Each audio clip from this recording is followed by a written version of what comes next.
Hi, welcome to the garage. I'm David Schoneman. Have you ever wondered about taking a pile of rusty, old, vintage motorcycle parts like this and making them into something like this? We're going to show you how. Stay with us.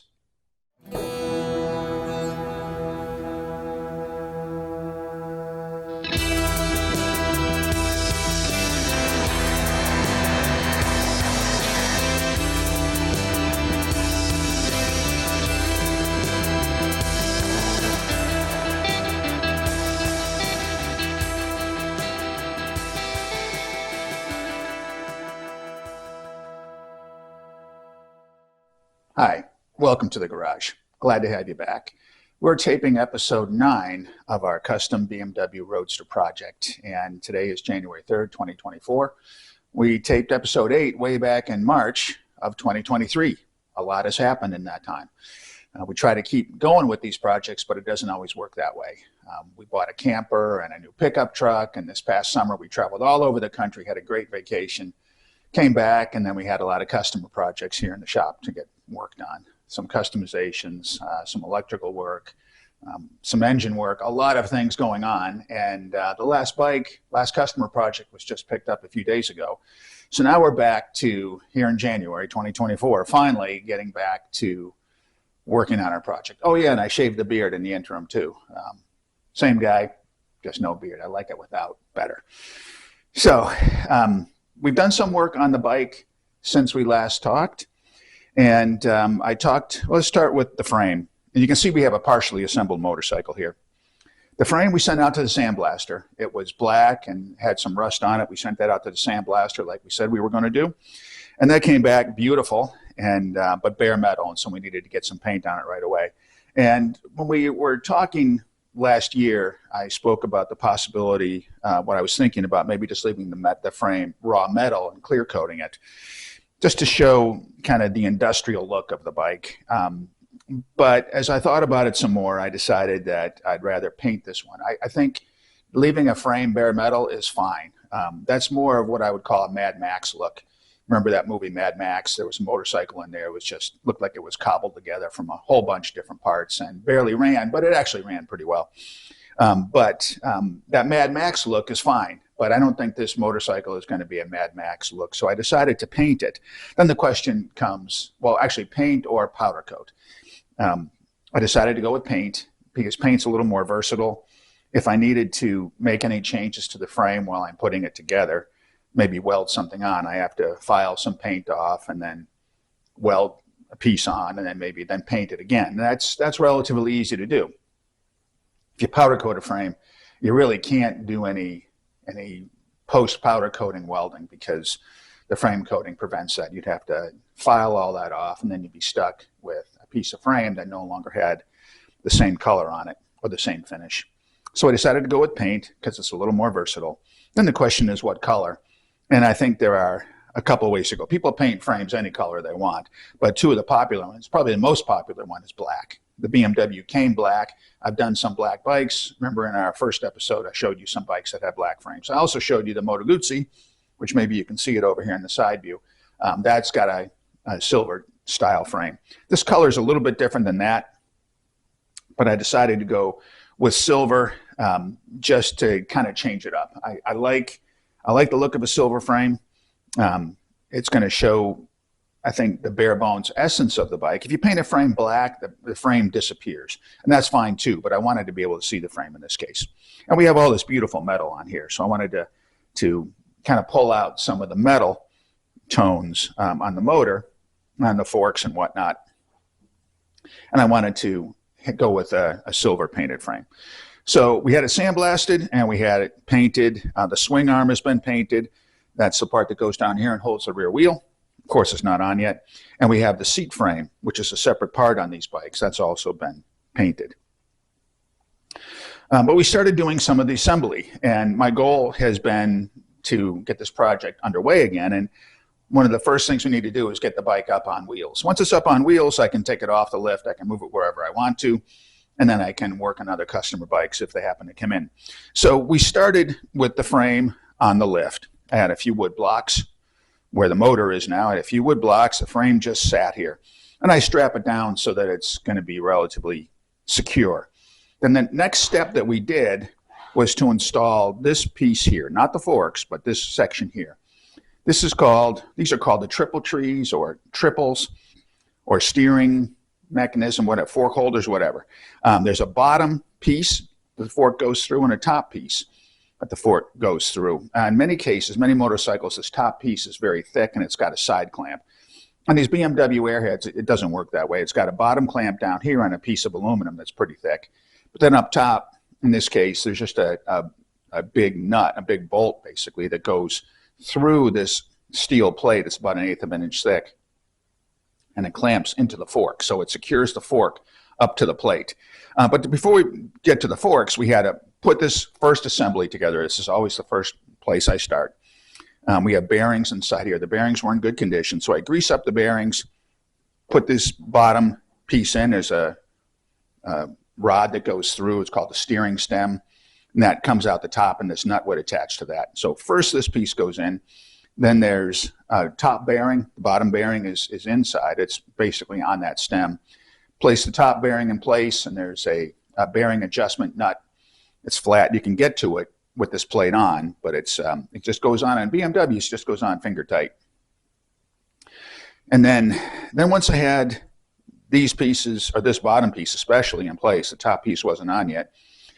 Just the bearing cap was in, so the stem wouldn't fall out because the bearing adjustment nut was in place. Then I slid the forks in. And once I got the forks in, then I could put this top plate on and put this cap on. The forks have oil, by the way. When you rebuild a fork, you have to drain the oil out. You put oil back in. I've not put the oil back in yet. I want to make sure that everything is really together in final assembly. This is theoretically the final assembly. Sometimes we do test assemblies and then take it apart and then do something else and put it together again. But this is now the final assembly process. We also have these headlight brackets on. These headlight brackets needed to go on now because they slide over the forks. Once this top plate is in place, these headlight brackets can no longer be fitted on. So this plate would have to come off. They'd have to go on and plate back together. So we had ordered these. They came in again in the interim and got them in place here so that we could put the top cap on. Now, once the top cap was on, we were still sitting on blocks of wood. Once the top cap was on, I was able to put the front wheel on. And you notice, too, we got tires mounted. This is the rim we talked about, the snowflake rim. I ordered the vintage tires. I got these mounted. This is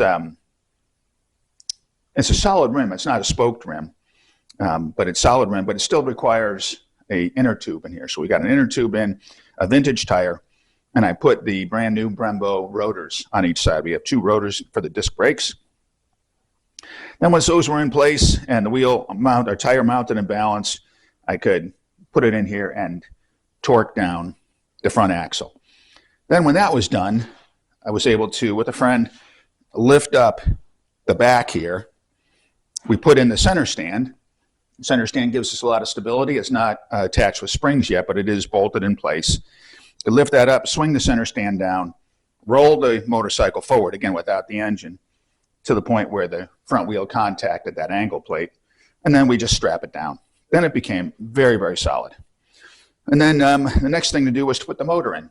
Now, these BMW motors go in with 2 bolts. It's great. If you work on a Honda or some other old motorcycles, there's a lot of brackets, a lot of bolts, maybe a dozen altogether.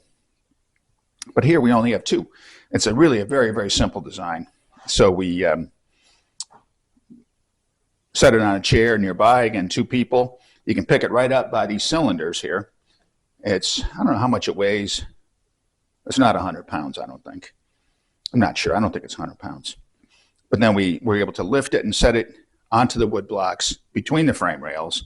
And then we put the 2 bolts in. There's one here and one over here. This one's not tightened down yet because we're going to put the foot pegs on there. The one in the front is pretty well secured. So that's the engine. A nice thing about these engines is that it's all modular. Sometimes some people who are building an engine for a new project, they won't even have the cylinders on when they put the motor in. They'll just put the center case in place, and that's really a one-man job. You just set it in there, and then you can have a nice workbench area to begin fitting up the pistons and the cylinders and the valves. But in this case, this engine came to me and was here in the shop as an overhauled engine. It had all that work done to it. So all we had to do was to get it in place. But we did it with the cylinders on, not with taking the cylinders off. But it's still an easy two-man job. I've done these before with the transmission attached and the front cover on. That's pretty cumbersome. And many of the other motorcycles, like Japanese motorcycles, Hondas and whatnot, the transmission is integral to the engine. So the whole assembly has to go in as a single piece. But here we have the advantage of not having to do that. So next steps for the engine are going to be to install the transmission. Here's the transmission. This is a 5-speed transmission. I've got the clutch already installed. I installed the clutch when it was on the bench. That's the post 81 clutch we talked about, pre and post 81 clutches. And this transmission requires the post 81, and the flywheel did too. So that's the post 81 clutch. The transmission will slide in here like this. I'll do it either later in this episode or on a subsequent episode. And then it gets bolted up to the back of the engine here.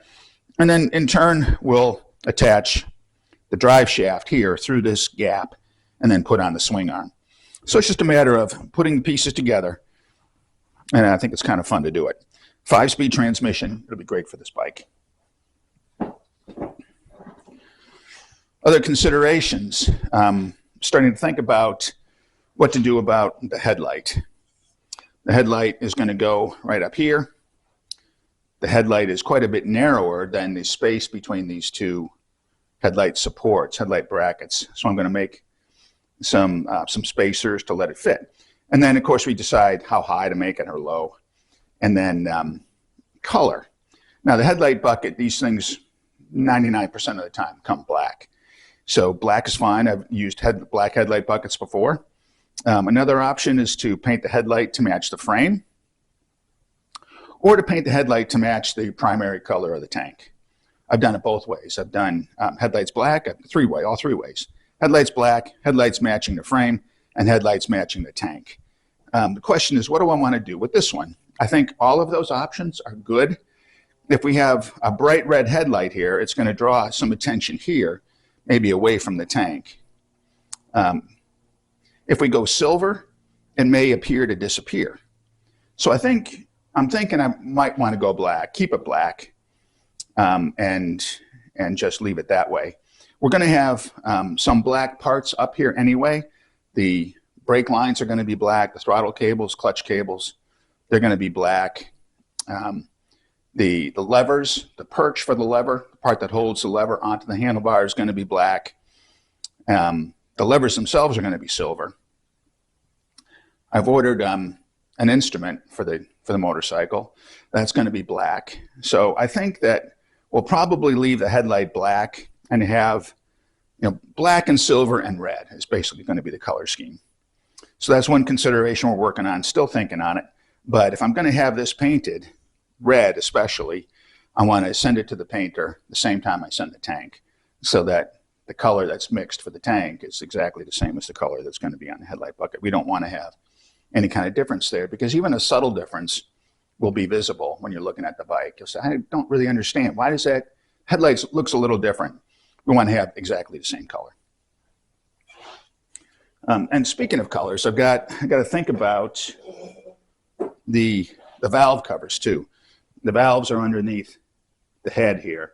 This is a valve cover, and black is stock. I don't know if you can see in the picture, but these valve covers, they're used and they're pretty beat up. If this bike falls over, it lands on the valve covers, and it's clear that the original bike, these valve covers have been on the ground a number of times. They're pretty well scraped. I don't mind using them scraped as long as they're not leaking. I mean, it's cast aluminum. You can break the cast and oil will be under there and oil could drip out, but hopefully that's not going to be the case. So the question is, what do we do with the valve covers? A few options. On the Moto Guzzi, the valve covers were black also. I removed all the paint and they're aluminum, and so now they're kind of polished aluminum. I could do that here as well. And I'll think about it. These valve covers can come off anytime. They're way on the outside of the engine. The bike could be done, and we could just take the valve covers off and change the color. but they are painted black. And this section here has been sanded down so that you get the appearance of having silver stripes on the black cover. I may do that. We'll see. I'll think about that some more. So next steps for this project are transmission, and then swing arm, rear wheel. Now to put the rear wheel on and put weight on it, we have to have the seat frame on too, because the seat frame serves as the top anchor for the shocks. So we'll have two shocks, one on each side, of course, and the bike can't support its own weight unless the seat frame is in place and the shock absorbers are in place. So we're going to work on that. We'll figure that out, and then get the thing on wheels. Then once it's on wheels and the transmission's in place, and the swing arms in place, all, like I say, for final assembly, then we have quite a bit done. It's really very well along as our project bike. And then we can start working on what I think are the more interesting things. I mean, I like doing this work, but I really enjoy the electrical and the wiring, the details, the carburetors, the fuel supply, all that we want to do. So we're making progress, and it's not going to be 8 months before we film our next episode. We'll keep on going during the course of the winter. So that's it for now. I'm going to take a break here for a moment, and then we'll come back and we'll be putting that transmission in place. Okay, we're back. We're ready to work on installing the transmission. The transmission, like I said, it bolts on the back of the engine here, and it serves to transfer the drive power from the motor through the transmission and the gears to the drive shaft and to the rear wheel. A couple of things to make sure that we get right, because once this is put together, we don't have access to it any further. First is the clutch. Now, you can't see it with the angle that you're at, but you saw it on the bench some time ago. I've got the clutch plate in there, the spring pressure plate, and we have nice clean surfaces for grabbing the clutch, and we got a clutch disc in there. And to put the clutch disc in and line it up, we use a clutch orientation tool, a clutch alignment tool. Basically fits through the splines, goes into the pilot bearing at the back of the motor, and we put this in and hold all the parts together in the proper orientation while we snug the bolts down. But there's still a little bit of potential play, and so we want to make sure that everything goes together. So I test fitted this earlier when it was when the motor was off the frame, and the clutch fit fine. We have to get the splines on this piece here into the splines on the clutch disc, and then we have to align the 4 bolts. Before putting it together, once again, there's still a couple things to do. One, I've already done them, but one is to retorque all of the clutch bolts, because once this is together, we're not going to have access unless we take it all apart. So I've retorqued the 6 bolts that hold the assembly together, and I know that the clutch disc was lined up last time I checked it, so it should go together smoothly. The clutch is held in, or the transmission's held on by 4 bolts. 2 of them are just regular bolts that go in here. A third is a stud. I'm going to put the stud in here. I don't know why they do it with the stud, but they do. We'll thread the stud in and tighten that down. And the 4th is a through bolt. That's an 85 millimeter. I checked my stock. I don't have one, so we're not going to complete the installation on this video, but I'll get it together, and then you'll be able to see the clutch, or the transmission installed. So the end of this stud is nice. It's got a hex Allen key, Allen fitting here, so I can put the stud in and I can just snug it down, make sure that's in place tight. The transmission is built, to be put in this way and designed that way, and it should go right through the frame, and the splines here should line up with the splines on the clutch disc. It may require a little jiggling, but then the stud fits through the hole up here. That'll support it, and then we can put the bolts in. So let's see how it goes. It's a tight fit, but we can squeeze it in here. I'm going to line up the hole on the stud, line up the clutch. There we go. Now it seems to be off a wee little bit.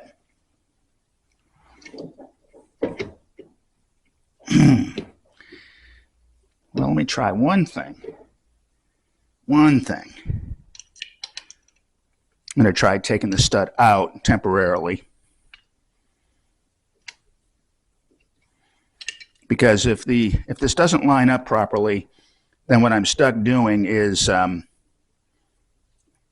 loosening up all the clutch bolts and fitting it again and then putting it back together. I'd like to try to avoid that if possible. Just try backing out this stud and see if I can get it to snap into place without the stud there.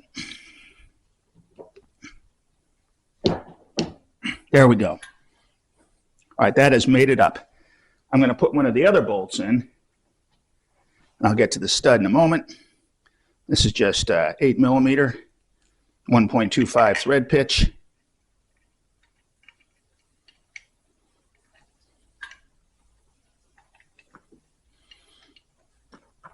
And hopefully that lines up too. Huh. It seems to not want to go.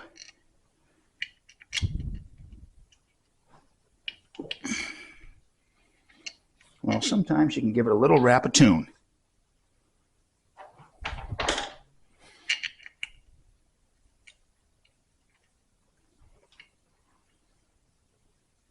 going to try that. Let that hold right there. I'm going to be off camera for a moment to get a mallet.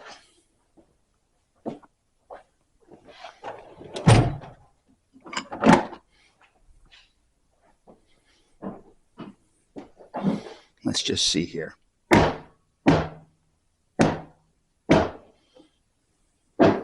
Oh, I think I see. It's got it twisted a little bit. There we go. This should line up now. There we go. We're getting some threads. So it wasn't off. I didn't need the mallet. I just needed to turn the transmission a little bit. It looked like it was lined up, but it wasn't quite lined up properly. And the result was that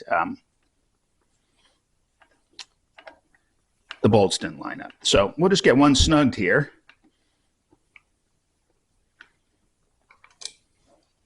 And I can do the rest. And again, I don't know why this is a stud, but it is. I think maybe the stud exists just to provide some support when you're changing the transmission out. And it did provide the support.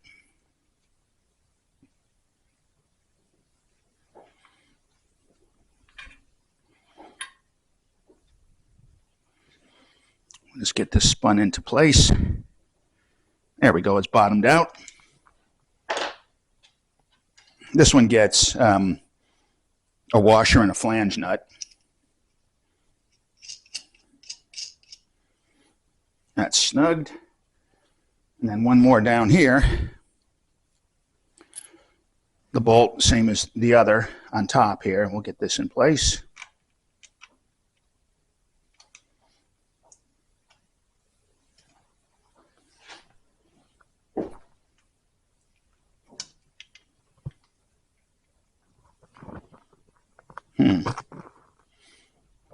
Again, it's a little difficult.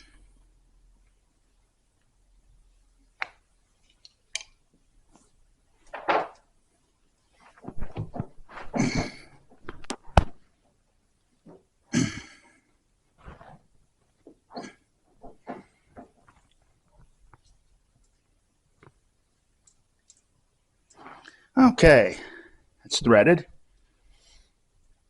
Sometimes it's best to not cinch any bolts down until you get them all at least started. I'll put this in finger tight and I'll snug up these two bolts on top here, but I won't snug it all the way down because we do have the large bolt to get in later. Now I don't want there to be any movement, but it doesn't need to be final spec torque down. And we are going to torque it down. We've got a manual that we use to verify the torque specs because you don't want anything falling apart while you're riding. All right, that went in pretty easily, actually. I'm pleased with that. Again, it's a good design that the BMW folks came up with.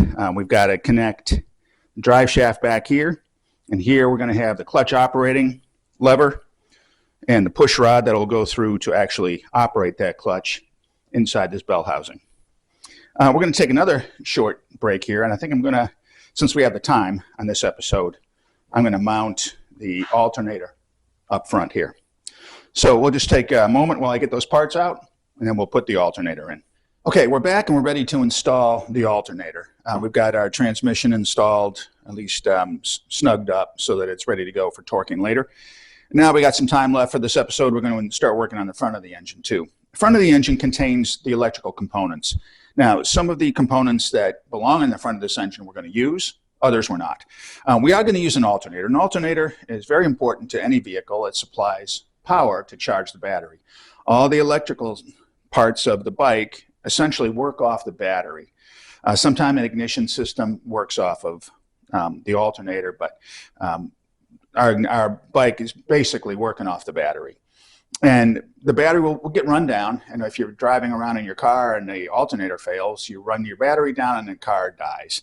Well, the same would happen in most cases with motorcycles. So we have to have a power source, and the power source is smaller than on your car, and it's comprised of two essential components. They're both windings. They have electrical windings, a lot of thin wire wrapped around and around, and a field magnet. So when it's on the bike, this piece is going to be inside here.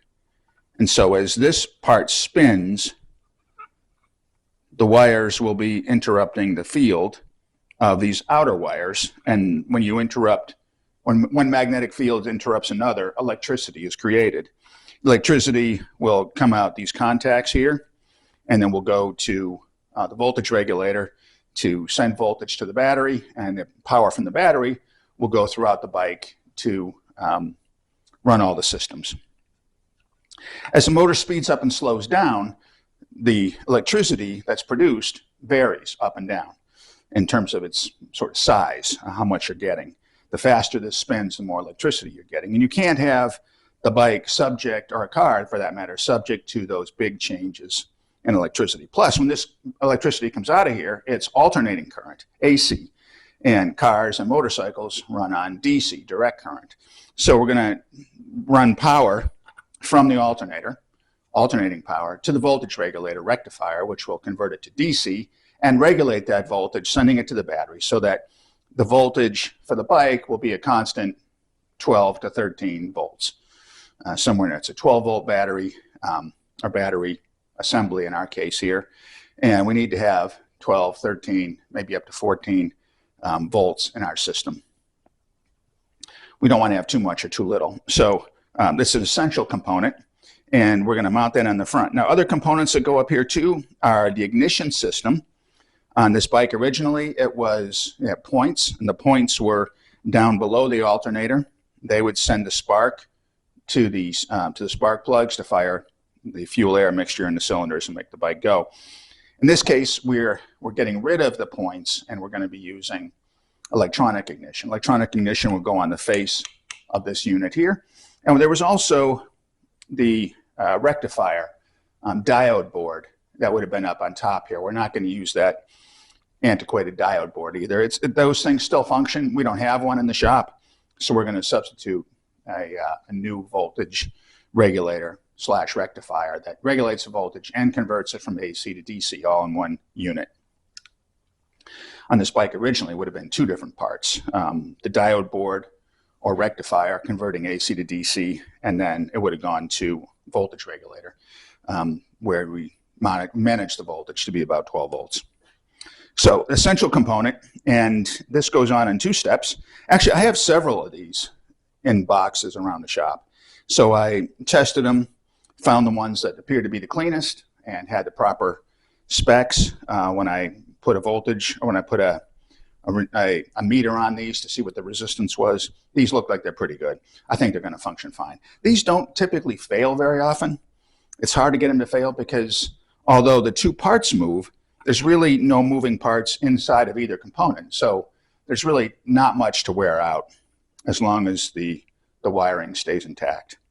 So there's 2 things we got to do. First, we're going to put on the part that spins. And this has a bolt inside of it here. I don't know if you can see there's the crankshaft protrudes from the front of the engine. Maybe you can't see it. I'm sorry about that. But take my word for it, it's there. We're going to put this piece on. It's just a snug fit. And again, I'll torque all these later. I want to make sure I get the threads captured. And they are. I'm going to put this piece on here. Try to spin that a little better.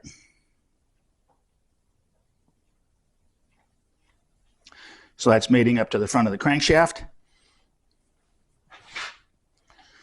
Then this piece will go over it, and it's going to be secured to the engine housing with 3 5mm bolts. So we're going to put this in place. It goes like this. There's 3 5mm bolts with wave washers. Wave washers are very thin pieces of metal that are kind of bent into a wave, an arc. They're not flat. Flat washers are flat, and wave washers have a little bit of a curve to them. And these are made out of a type of spring steel, so that when the bolt face and the bolt head goes against the mating surface there for the bolt, it's going to compress this spring washer, this wave washer, and that wave washer will put pressure on the bolt, on the threads, so that it's not likely to vibrate loose. These German bikes, BMWs, use these a lot. They're all over the place. And some of the Japanese bikes, you don't see these. You see no washer at all, or a flat washer. You see a lock washer, a split type lock washer, like we see a lot of times here in the States. But these are wave washers, and we'll be using the proper hardware. So the part that rotates is in place. I'm going to fit this part on. We have brushes. The brushes are going to be contacting this copper surface here. I want to make sure the brushes are out of the way when I'm sliding the piece on. We don't want to damage the brushes.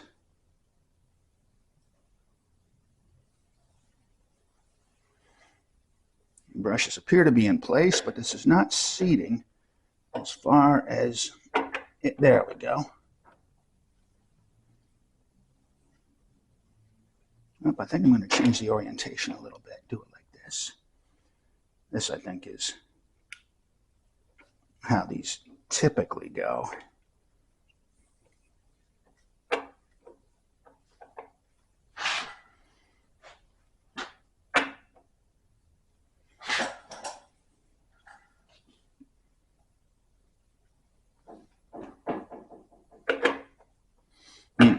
There we are. All right, it's in place.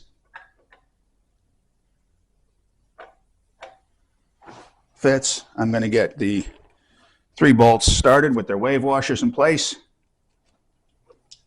Like I said before, I'll torque all these down to their proper specs later.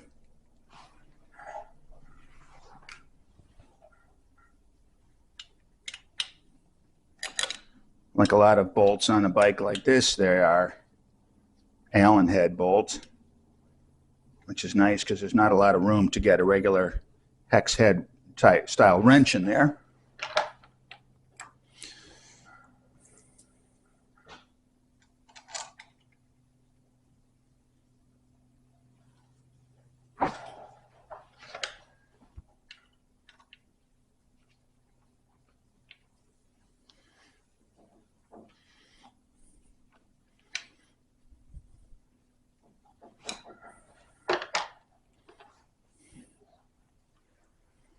The third one here.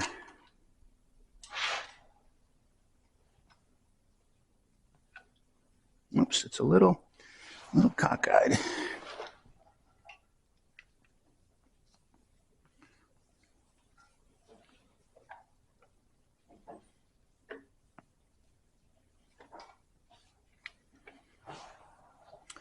It's all right. We'll get another tool here.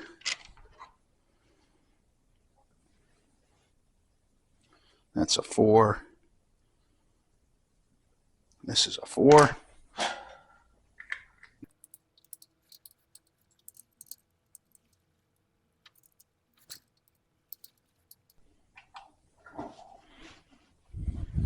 Appears to be going together fine.